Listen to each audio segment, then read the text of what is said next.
భగవాన్ శ్రీ సత్యసాయి బాబా వారి దివ్య చరణార విందాలకు నమస్కరించి అందరికీ సాయిరాం. నా పేరు అడపా భాస్కర్రావు. విజయవాడలో ప్రస్తుతం ఉంటున్నాను, ఎన్టీఆర్ జిల్లా. భగవాన్ శ్రీ సత్యసాయి బాబా వారి దివ్య చరణార విందాలకు రావాలన్నా వారి అనుగ్రహం లేకుండా ఎవరు రాలేరు అని మనం అనేక సార్లు వింటాం. భగవాన్ సన్నిధి చేరడానికి అనేక మార్గాల్లో మనని దగ్గరగా తీర్చుకుంటారు. కొంతమందికి ఒక ఫోటో రూపంలో వస్తారు, కొంతమందికి ప్రత్యక్ష దర్శనం ఇస్తారు, కొంతమంది విభూతి ఇస్తారు. నా విషయంలో 13 సంవత్సరాల వయసులో చదువుకుంటున్నప్పుడు నా ప్రక్కన ఉన్న ఒక మిత్రుడు ఒకసారి సత్యసాయి బాబా గారి ఫోటో చూపించాడు. అది చాలా అందంగా ఉంది. ఎవరు ఈయన అని అడిగితే, ఈయన భగవంతుడు పుట్టపర్తిలో ఉంటాడని చెప్పాడు. భగవంతుడు మానవ రూపంలో ఉన్నాడా అని చాలా ఆశ్చర్యపోయాను. తర్వాత ఆయన ఎంతవరకు దేవుడని అనేక విధాలుగా చిన్నప్పటి నుంచి ప్రయత్నం చేస్తూ ఉంటే 1974లో భగవాన్ సన్నిధి అంటే పుట్టపర్తి చేరేందుకు అవకాశం ప్రసాదించారు.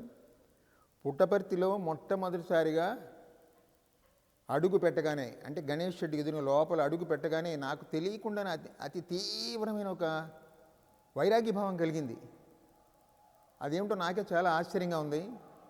ఇంకొంచెం లోపల ముందుకెళ్తే పూర్ణచంద్ర హాల్లోనే భగవాన్ ఉపన్యాసం చెప్తున్నారు. అదే సమయానికి ఆ టైంలో మధుర మధుర మురళీ ఘనశ్యామ అని పాట పాడుతున్నారు స్వామి. నిజంగా చెప్పాలంటే ఆ మధురం అంతా నాలోకి వచ్చేసి ఆ మరుక్షణం నుంచి సంపూర్ణంగా భగవాన్ బాబాకి శరణాగతుడు అయిపోయి ఆయన్నే నా దైవంగా మార్చుకొని ఆయన యొక్క దివ్యలీలా వైభవంలో ఒక సేవకుడుగా కూడా నేను కూడా సేవలు చేయాలని భావించి అప్పటి నుంచి నిరంతరం కూడా రెగ్యులర్గా అనేక రకాల కార్యక్రమాల్లో చేయడానికి ప్రయత్నం చేసేవాడిని. కొంతకాలం విశాఖపట్నంలో ఉన్నాం. ఆ విశాఖపట్నంలో కూడా అనేక కార్యక్రమాల్లో పాల్గొన్నాను. తరువాత విజయవాడ వచ్చాం. ముఖ్యంగా సేవా కార్యక్రమాల్లో ఎక్కువ భగవంతుడు నాకు అవకాశం కలిగించాడు. 1980 ఆ ప్రాంతంలో విశాఖపట్నంలో కంటిన్యూగా 1 సంవత్సరం పైనే పోలియో క్యాంపులు జరిగాయి. ఆ ప్రతి పోలియో క్యాంపులో కూడా పాల్గొనడం, డైరెక్ట్గా డాక్టర్ల దగ్గరికి కూడా వెళ్ళి ఆ లోపల థియేటర్లో కూడా సేవ చేసే భాగ్యం కలిగించారు. ఆ తరువాత ఒకసారి స్వామి అవి చూసి సంతోషించి పుట్టపర్తిలో కూడా పోలియో క్యాంపులు నిర్వహించేటట్లుగా ఆజ్ఞ ఇచ్చారు.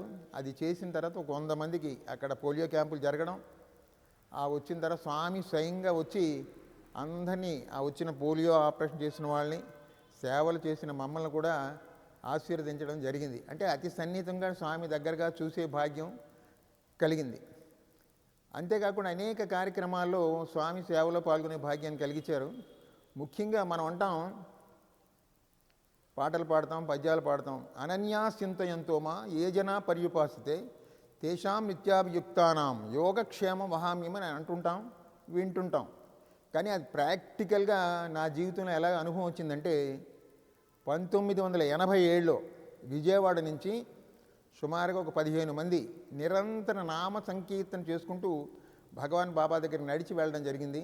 ఇందులో నుంచి నేను గ్రహించింది ఏంటంటే, ఎవరైతే నిరంతరం భగవంతుడినే తలుచుకుని ఆయన మీదే పరిపూర్ణమైన భారం పెట్టి వెళుతుంటారో వారి జీవితంలో అన్నీ కూడా భగవంతుడే చూసుకుంటాడనేది మాకు ఒక సుమారుగా 14 రోజులు ఆ పాదయాత్ర నామసంగం చేస్తున్నప్పుడు ఎక్కడికి వెళ్ళినా సరే ఎవరికి మేము ముందు చెప్పలేదు, ఇన్ఫామ్ చేయలేదు. మాకు అరేంజ్మెంట్స్ కోసం ఏమీ లేదు. వెరీ సింపుల్గా ఒక జత బట్టలు పట్టుకొని బయలుదేరాం అంతే.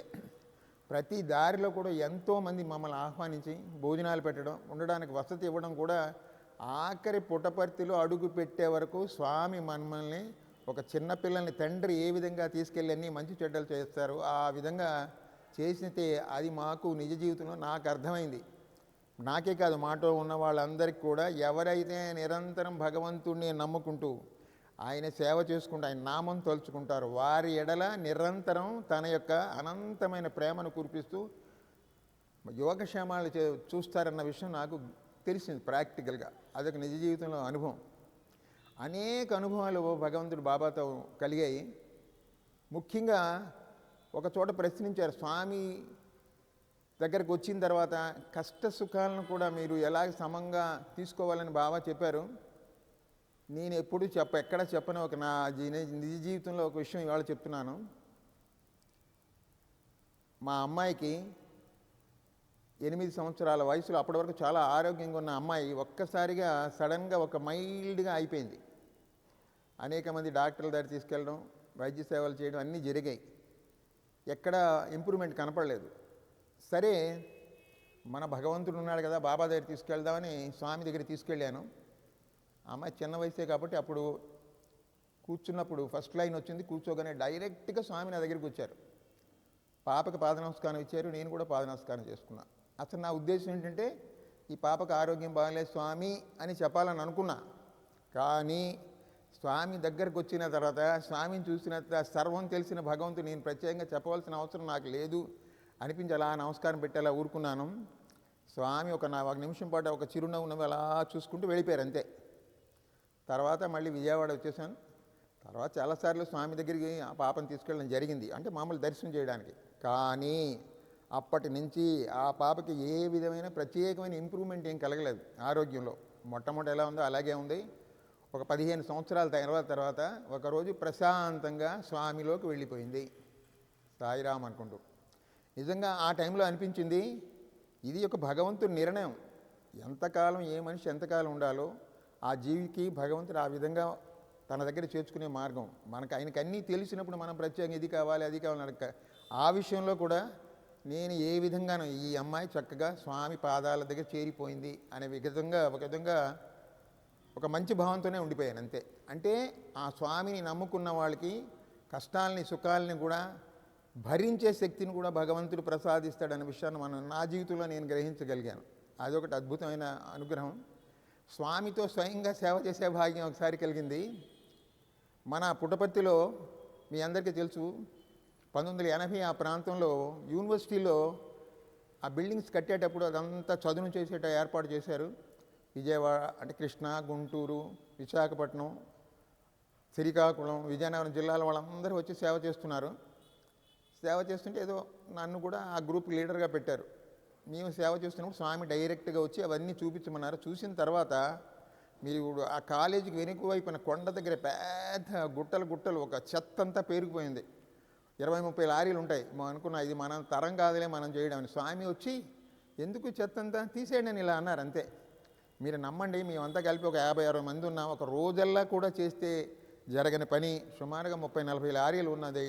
చెత్త అంతా 2 గంటలు పూర్తిగా క్లీన్ అయిపోయి పర్ఫెక్ట్గా చాలా అందంగా తెరిపోయింది. ఓహో, భగవంతుడు ఒక్క మాట మాట్లాడితే చాలు, ఆయన అనుగ్రహం ఇలా ఉంటుంది, ఆయన మనం ఒక అడుగు ముందుకేస్తే 1000 అడుగులు అయిన సేవ చేయిస్తారు అని ఒక భావన నిజంగా ప్రాక్టికల్గా స్వామి డైరెక్షన్లో సేవ చేస్తే తెలిసింది. ఎలాంటి వాళ్ళు స్వామికి దగ్గరికి వచ్చి సేవలు చేస్తున్నారని చూస్తేనే మనకు చాలా ఆశ్చర్యం వేస్తుంటుంది. మన వాళ్ళు బాహ్యాడంబరాలు ఈ రోజుల్లో కొంచెం ఎక్కువ బాహ్యాడంబరాలు కనపడుతున్నాయి. ఒకసారి మా దగ్గరికి మేము సేవ చేస్తున్నప్పుడు, అది ఇంచుమించుగా స్వామివారి 55వ జన్మదినోత్సవం ఆ టైంలో మేము సేవ చేస్తున్నప్పుడు, నేను మామూలుగా అందరు లీడర్, మాకు ఇంకో పెద్ద ఆయన లీడర్గా వచ్చాడు. ఆయన ఎలా ఉన్నాడంటే ఒక 65 సంవత్సరాల వయసు ఉంటుంది. ఒక పంచె కట్టుకున్నాడు, ఖలీల్ షర్ట్ వేసుకున్నాడు, వెరీ సింపుల్గా ఉన్నాడు. ముందు రోజు సేవ చేయించాడు.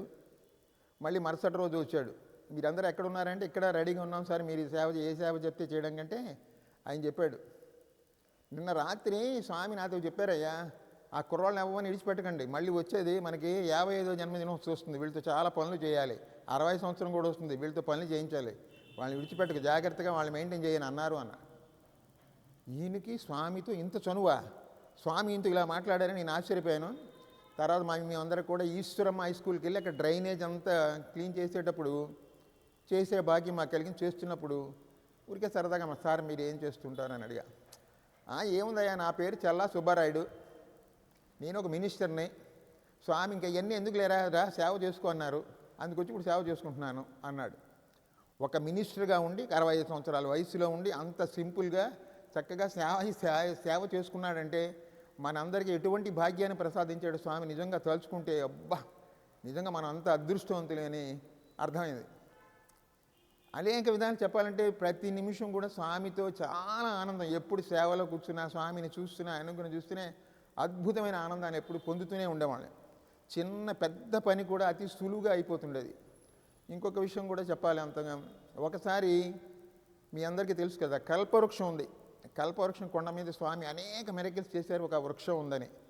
ఒక సంవత్సరం మా మదర్, మా సిస్టర్ అంటే పెద్దవాళ్ళు అక్కడ తీసుకెళ్తే పైకి ఎక్కడానికి అనుకూలంగా ఏం కనపడలేదు, చాలా జారిపోతున్నట్టుంది. అబ్బో వీళ్ళు ఎక్కడం కష్టం అనుకున్నా. నెక్స్ట్ ఇయర్ బర్త్డేకి సర్వీస్ చేయడానికి ఒక 50 మంది, నేను అప్పుడు విశాఖపట్నంలో ఉన్నవాళ్ళని, సేవాదలు వెళ్ళాం. ఒకరోజు అడ్వాన్స్గానే వెళ్ళాం ముందు. ఎవరు లీడర్లు ఎప్పుడు ఎవరు రాలే, ఇంకా పెద్దవాళ్ళందరూ అందరూ కూర్చొని ఏం చేద్దాం, టైం వేస్ట్ చేద్దాం, ఎందుకు మళ్ళీ వేస్ట్ చేయడం, 2 రోజులు టైం ఉందంటే నేను అన్నాను, ఓ పని చేద్దాం, మనం కొండ మీదకి మెట్లు తవ్వేద్దాం అన్న. కుర్రోళ్ళందరూ అదేంటి సార్, మనం చేయగలమా, ఇది మన చేతిలో ఉంది, ఏమో ఆ సంకల్పం మనకు భగవంతుడు ఇచ్చాడు కదా, మనం ప్రయత్నం చేద్దామంటే అందరం వెళ్ళి ఆఫీసులోని అంటే స్టోర్ రూమ్ నుంచి పారలు, పలుగులు, గంపలు ఇవన్నీ తీసుకొని వెళ్ళి ఒక 2 డేస్లో కంటిన్యూగా కింద నుంచి మీద వరకు కూడా అతి చక్కగా మెట్లు తవ్వగలిగాం. యాక్చువల్గా అందరూ చదువుకున్న వాళ్ళు, ఎవరు హార్డ్ వర్క్ చేయడానికి ఓపిక ఉన్నవాళ్ళు ఎవరు లేరు, కానీ అంత సున్నితంగా జరిగిపోయింది. It is Swami's grace. Next year మేము వెళ్ళి చూస్తే చక్కగా అవన్నీ ప్లాస్టిక్ చేయించి బ్రహ్మాండమైన మెట్లు తయారైపోయి. అంటే స్వామి అనుగ్రహం మనం ఒక అడుగు ముందుకేస్తే ఎలా ఉంటుందని తెలియడానికి నిదర్శనం. ఇంకొకసారి సేవలో మీకు అందరికీ తెలుసు, 1977 నవంబర్ 19 దివిసీమ వచ్చి, అంటే కృష్ణా జిల్లాలో దివిసీమలో పెద్ద తుఫాన్ వచ్చి కొన్ని వేల మంది మనుషులు, వందల మంది మనుషులు చనిపోయారు, కొన్ని వేల మంది జంతువులు కూడా చనిపోయాయి. ఆ టైంలో మాకు లక్కీగా ఫస్ట్ బ్యాచ్లో సర్వీస్ చేయడానికి బర్రంకల్ అని ఒక ఊరు వెళ్ళాం. అసలు ఊరు వెళ్ళడం కూడా చాలా విచిత్రంగా ఉంది, అంటే దారి లేదు, ఎవరి సామాన్లను మోసుకెళ్ళాం. ముందే జాగ్రత్తగా కలరాకు సంబంధించిన ఇంజక్షన్ చేసుకెళ్ళి ఆ రోడ్డు దాటి వెళ్ళి ఒక చోట ఒకే ఒక డాబా ఉంది బర్రంకల్ అని ఊర్లో, అక్కడ ఒక టెంట్ వేసుకొని ఆ చుట్టూ ఆ ఏరియా అంతా క్లీన్ చేసి ముందు వచ్చిన ప్రజలకి అందరికీ అన్నార్తులకి స్వామి చెప్పారు ముందు భోజనాలు పెట్టమని. ప్రతిరోజు కూడా రాత్రి 12 మొదలుపెట్టి తెల్లవారి 8 వంటలు చేస్తే 8 నుంచి లేడీస్ చేసేవారు. ఇవన్నీ 8 నుంచి సాయంకాలం 4 వరకు కంటిన్యూగా వచ్చిన వాళ్ళకి అందరికీ ముందు భోజనం పెడుతూనే ఉండేవాళ్ళు. అలాంటి కార్యక్రమం పాల్గొనే అదృష్టం స్వామి కలిగించారు. తర్వాత చాలామంది పెద్దలు వచ్చారు. అప్పుడు జనాలకి తెలిసింది ప్రపంచానికి, ఓహో భగవాన్ బాబా అంటే కేవలం భజన భగవంతుడు కాదు, ఈయన ప్రజలకు సేవ చేసేవాడు, ప్రజలకు అన్నార్తులు ఆదుకునే దైవం అని ఆ చుట్టుపక్కల గ్రామాలకు తెలిసిన తర్వాత కొన్ని వేల గ్రామాల నిండా నిండిపోయింది. ఒకసారి మేము బర్రెంక తర్వాత గుండుపాలెం అని ఒక ఊరు ఉంది, ఆ ఊరికి కూడా వెళ్ళాం సేవ చేయడానికి. ఆ రోడ్లన్నీ బాగా లేవు, ఎందుకంటే ట్రాక్టర్ మీద వండిన పదార్థాలన్నీ తీసుకెళ్ళి వేరే గ్రామాల్లో పంచిపెడుతున్నాయి. ఆ ట్రాక్టర్ వెళ్ళడానికి అనుకూలంగా ఆ రోడ్లన్నీ తవ్వుతున్నాం. మధ్యాహ్నం 1 గంట 2 అయింది. ఒక పెద్ద ఆయన వచ్చాడు, 80 సంవత్సరాల వయసు ఉంటుంది. మా దగ్గరికి వచ్చి చూసి, అహో బాగా సేవలు చేస్తున్నారే, కానీ మీకు ఎవరికి కష్టపడి పనిచేసే అలవాటు ఉన్నట్లేదే అన్నాడు ఆయన. దానికే వదిలేండి, స్వామి దైవాలు మేము చేస్తున్నాం. ఆయన 80 సంవత్సరాలు, నేను చైనా అన్నాడు. అయ్యో మీరు 80 సంవత్సరాల వయసు మీరేం చెప్తున్నారు, మీరు ఊరికే నిలబడి మాకు ఎంకరేజ్ చేయండి ఆయన అన్న. సరేలే నవ్వాడు ఆయన. ఊరికే ఒకసారి ఇలా పార వేసినారు, ఇలా చూస్తే డిజాపియర్డ్, ఆ వ్యక్తి మాయమైపోయాడు, కనపడలేదు. ఆయన నన్ను అదర్ దేన్ భగవాన్ శ్రీ సత్యసాయి బాబాయే స్వయంగా అక్కడికి వచ్చి మాకు దర్శనం, మా అందరికీ ఒక్కడ కాదు 20 మంది ఉన్నాం, ఒక్కసారి దర్శనం వచ్చి మరుక్షణం మాయమైపోయారు. అంటే మనం ఎక్కడ సేవ చేస్తుంటే అక్కడ భగవంతుడు ఉన్నాడని అనేక నిదర్శనాలు కనిపించాయి. ఇంకొక మరి అన్నీ చెప్తున్నా, నీకంటూ పర్సనల్గా ఏమన్నా ఉందా అంటే ఒక చిన్న ఉదాహరణ నేను చెప్తాను. మేమందరం విజయవాడ నుంచి స్కూటర్ల మీద బెంగళూరు వెళ్ళాం. బెంగళూరు వెళ్తున్నప్పుడు ఏమైందంటే మధ్యలో కోలార్ గన్లు అని ఉంది, అక్కడ దగ్గరకు వచ్చిన తర్వాత నా స్కూటర్ యాక్సిడెంట్ అయ్యి ఆ స్కూటర్ నా మీద పడిపోయింది. చేతుల మీద దెబ్బలు తగిలాయి, మోకాలు పైన మటుకు ఒక 2 అంగుళాలు పైన చీరుకుపోయి 1 అంగుళం పాటు అలాగా వడిలిపుగా చీరిపోయింది, పెద్ద గాయం తగిలింది. సరే బెంగళూరు దగ్గరికి వచ్చాం, మా మిత్రులందరూ కలిసి మెల్లిగా బెంగళూరు వైట్ ఫీల్డ్ వచ్చేసాం. వైట్ ఫీల్డ్ మేము తీసుకెళ్ళినప్పుడు ఆ సేవలు ఊరికే సేవలు చేయకుండా స్కూటర్ల మీద వెళ్లకుండా మాతో పాటు ఒక పెద్ద వ్యాన్ తీసుకొచ్చాం. ఆ వ్యాన్ నిండా రకరకాల పాత్రలని, పిల్లలకి బట్టలని, ముసలి వాళ్ళకి, ఆడవాళ్ళకి చీరలు, మగవాళ్ళకి పంచెలు, అనేక ఐటమ్స్ తీసుకెళ్ళాం. తీసుకువెళ్తే కూడా ఆన్ ది వేలో ఊరికే వెళ్ళిపోకుండా ప్రతి చోట ఒక సెంటర్లో ఆగడం, అక్కడ కాసేపు భజన చేయడం, కాసేపు స్వామి విషయాలు చెప్పడం, కాసేపు అక్కడ వచ్చిన వాళ్ళకందరికీ అవన్నీ వంట పాత్రలని అవన్నీ పంచి పెట్టడం, చిన్నపిల్లలకి బిస్కెట్లు ఇవ్వడం, రెడీమేడ్ డ్రెస్సులు ఇవ్వడం. ఆ గ్రామస్తులతో ఒక వ్యాన్కి చక్కగా అలంకరణ చేసి స్వామి ఫోటో కూడా ఉండేది, దానికి హారతి ఇచ్చేసాం. అలాగా చాలా హ్యాపీగా ఒక 3 రోజుల్లో వచ్చేసాం. సరే ఇక్కడ మేము ఫైనల్గా హారతి ఇచ్చి లోపలికి వెళ్ళేటప్పటికి, బృందావనం వెళ్ళేటప్పటికి డాక్టర్ పద్మనాభం గారు అని చాలామంది తెలుసు. ఆయన చాలా ఓల్డ్ డివోటీస్. బెంగళూరులో ఉండేటప్పుడు స్వామి దగ్గర ఎప్పుడు ఉండేవాడు. ఆయన అక్కడికి వచ్చాడు. వచ్చి నా దగ్గరికి వచ్చి అడిగాడు, విజయవాడ నుంచి వచ్చింది మీరేనా స్కూటర్ మీద? అవును సార్ అన్నాడు. అయితే ఎవరు ఇందాక స్కూటర్ మీద పడిపోయారు, దెబ్బ తగిలిందంట అన్నాడు. ఆ దెబ్బ నాకే తగిలింది, కానీ మీకెంత తొందరగా ఇప్పుడే కదా స్వామి, మీకు ఎలా తెలిసిందన్న? నేను 1 గంట క్రితం స్వామి కారులో వెళ్తున్నామయ్యా, అప్పుడు స్వామి అన్నారు విజయవాడ నుంచి వాళ్ళు స్కూటర్ల మీద వస్తున్నారు, భాస్కర్ రావు నాడు పడ్డాడు, వాడిని సేవ్ చేశాను అని చెప్పారు, అది నేనే అన్నారు. అయితే అది నేనే స్వామి అన్న. సరే అయిపోయిన తర్వాత స్వామి అక్కడ ఒక రోజంతా రెస్ట్, మరుసటి రోజు మా అందరికీ ఇంటర్వ్యూ పిలిచి అందరికీ చక్కగా ప్రతి ఒక్కరితో గంట సేపు లోపల బృందావన ఇన్సైడ్లో ఉయ్యాల్లో కూర్చొని హాయిగా మాట్లాడుకుంటూ ఎన్నో విషయాలు, ఆధ్యాత్మిక విషయాలు చెప్పారు. అందరికీ విభూతి ప్రసాదం ఇచ్చారు, అందరికీ స్వయంగా బ్లెస్సింగ్స్ ఇచ్చారు, చాలా ఆనందాన్ని అందించారు. బయటికి వచ్చేసేటప్పుడు మళ్ళీ ఒకసారి నేను స్వామికి నమస్కరించి, స్వామి మళ్ళీ మీ దగ్గరికి వస్తాం స్వామి అంటే, భుజం మీద చేయి వేసి దగ్గర తీసుకొని కౌగిలించుకుని, ఎప్పుడైనా రా బంగారు, ఇదంతా మీదే అన్నారు Swami. We felt very very happy. సరే రూమ్కి వెళ్ళిపోయిన తర్వాత మా ఫ్రెండ్ ఒక ఆయన రవేని బెంగళూరులో ఉంటాడు, ఆయన బ్యాంక్లో వర్క్ చేస్తాడు. అయ్యా నువ్వన్నీ బాగానే ఉంది, ఇందాక నువ్వు పెద్ద దెబ్బ తగిలింది, అది కూడా నువ్వు ఇమీడియట్గా కుట్లు కుట్టించుకోకపోతే సీరియస్ అవుతుంది, సెప్టిక్ అయిపోతుంది, ప్రమాదం అవుతుంది, ఇమీడియట్గా మనం హాస్పిటల్కి వెళ్దాం అన్నాడు. సరే అని డ్రెస్ మార్చుకుంటుంటే ఒక అద్భుతం జరిగింది. ఆ దెబ్బ టోటల్గా మాయమైపోయింది, ఎక్కడ దెబ్బ తగిలింది కూడా కనీసం గుర్తు లేకుండా పోయింది. చూసారా, స్వామి యొక్క దివ్య అనుగ్రహంలో ఆయన స్పర్శ వల్ల ఒక్కసారి కౌగిలించుకొని, నేను చెప్పనే లేదు నిజంగా, అది టోటల్గా నా వ్యక్తిగతంగా ఆ విధంగా జరిగింది. నిజంగా చెప్పాలంటే ప్రతి క్షణం కూడా నా చిన్నప్పటి నుంచి ఇప్పటివరకు 50 ఏళ్ళు పైనుంచి కూడా ప్రతి సేవలో కూడా స్వామి యొక్క ప్రజెన్స్ ఫీల్ అవుతుంటాను. స్వామిని తలుచుకుంటే నాకు ఎక్కడ లేని ఆనందం కలుగుతుంటుంది. అబ్బా ఇంతటి గొప్ప భగవంతుడిని మనం భగవంతుడిని నమ్మగలిగాము, ఆయన సేవలో పాల్గొన్నాం, నిరంతరం తలుచుకోగలుగుతున్నాం, మన వెంట కంట జంట ఎప్పుడు ఉంటూ మనకి నిదర్శనాలు చూపిస్తున్నారు. ఏ మానవ జన్మ ఎందుకైతే ఎత్తామో అటువంటి దాని ఫలితం దేనికి చేరుకోవాలో దాన్ని అందించేటట్లుగా మనకు భగవంతుడు ఈ రూపంలో మనకు వచ్చాడని ఎప్పుడు నేను చాలా చాలా చాలా సంతోషంగానే ఉంటుంటాను. ముఖ్యంగా ఫైనల్గా అంటే నాకున్న చిన్ననాటి నుంచి ఉన్న అనుభవం అనేక సేవల్లో పాల్గొని భాగం. ఇంచుమించు సేవలంటే పుట్టపర్తిలో అన్ని రకాల సేవలు చేస్తాం. ఒక 20 సంవత్సరాల పాటు క్యాంటీన్లో నేను ఇన్ఛార్జిగా కూడా చేసే అవకాశం ఇచ్చాడు స్వామి. వచ్చి కొన్ని లక్షల మంది భోజనాలు పెట్టేది. సూపర్ స్పెషాలిటీ హాస్పిటల్లో పనిచేశారు. లోపల కూడా రకరకాల సేవలు చేసుకునేటప్పుడు కూడా అవకాశం ఇచ్చారు. ఒకసారి ఎంత తమాషాగా ఉంటుందంటే స్వామి మన ఊహించని సేవ కూడా మనతో చేస్తుంటారు. గణేష్ షెడ్ నుంచి మన గోకులం వరకు కూడా అనేక గేట్లు ఉంటాయి. ప్రతి గేటుకి కూడా ఒక సేవాదాలు ఉంటాడు, వాళ్ళు డ్యూటీ చేస్తుండేవారు.